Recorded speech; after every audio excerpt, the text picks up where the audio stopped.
All right.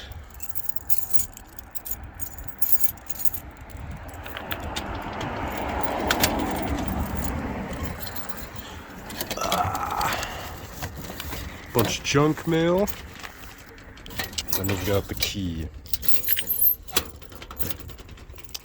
Alright, let's see, which one is it for? 1P, okay, so that's this one.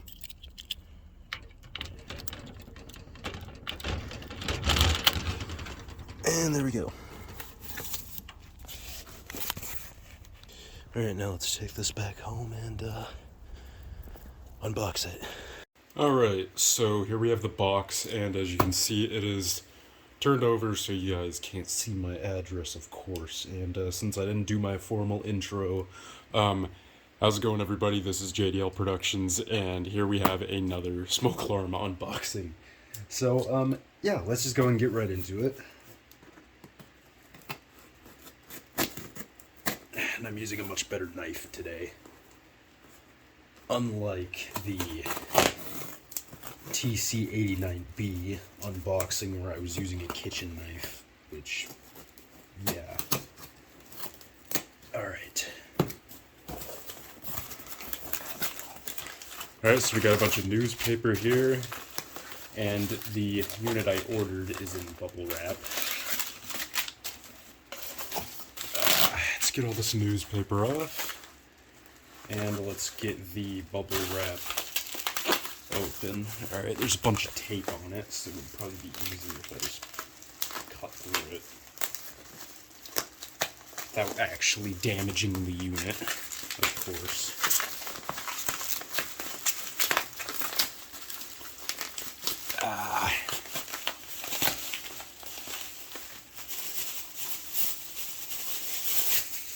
Ooh. And there we have it, everybody. The Statitrol SmokeGard 700. Yes, I finally got one of these. Man, this thing's a lot heavier than I thought it would be. I mean, I should have known it was going to be heavy. I mean, the thing's mostly made out of metal.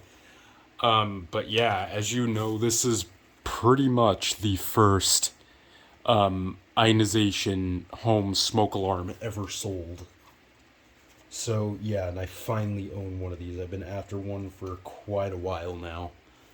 Pretty much ever since I really started, you know, mass collecting home smoke alarms. Let's see if I can get this bracket off. There we go. So here's the bracket. As you can see, there's a small tag on it. Sort of just an attention, sort of just telling you, you know, how you should maintain it.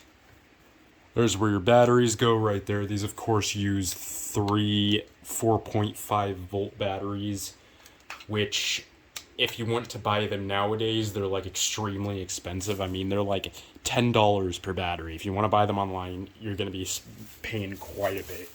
So, maybe in the future, I will be doing a testing video of this, but unfortunately, it is not going to be in this video. Let's see here. Here's where the batteries go. I'm just trying to figure out how you actually get this thing open here. I know there's a way to do it. I'm just trying to figure out how. Oh, there we go. So yeah, there's where the batteries would go. This thing is really dirty. I'm gonna have to clean it off once I stop the video. I knew it was gonna be dirty just seeing the photos in the listing, but yeah, I'm probably going to clean this thing off, see if I can't get it looking a little nicer than how it's looking right now. But yeah, I'm just glad I have this thing. And then right there, that's where the horn is. I'm not sure what type of horn these use. Almost looks kind of Edwards-esque, just looking at it through the little grill there, but I'm not totally sure, but yeah, I'm just glad I finally own a 700. I just love the sort of shape of these. I thought they looked like coffee filters when I first saw them, because that's kind of what they look like. I mean, yeah, when I first saw these, I couldn't even believe they were smoke alarms, because they just have such a weird sort of minimalistic design, especially for the time that these came out. And these came out in like the very early 70s, because like I said, these along with the BRK SS718s, which I think came out a little later, were like two of the very first like pioneers of residential home smoke alarms, specifically ionization ones. So yeah, and then right here, of course, is your. I didn't show you guys this. This is how you test the thing. It's your sensitivity adjustment. This one only goes up to 10. So I think mine might be a little later than Ben's, because mine and Nathaniel's both go up to 10 and Ben's goes up to 14. I think the earlier models went up to 14, or maybe those were the later models. I'm not entirely sure, but yeah, I know some of them go up to 14, but some others only go up to 10. But yeah, let's see if I can't get this bracket back on. Okay, there we go. That was pretty easy. But yeah, like I said, I am unfortunately not going to be able to test this, but I will go over sort of a brief history of SmokeGard. So, of course, these were the very first ones that SmokeGard, or Statitrol, should I say, came out with, and then they had the AC-powered models of these, which I think came out a little later, the 770s. Ben has one of those. And then after that, they came out with the SmokeGard 2 and 3, which were the 720 and 730. Nathaniel has a 730. I think the 720 is just the battery model of the 730, but I'm not positive. And then after that, they moved on to the 800 series, you know, the 800A, the 809, the 805. Well, the 805s are really rare, but then they had the 809 slightly after, which were the later models of the 800 series, which had piezos.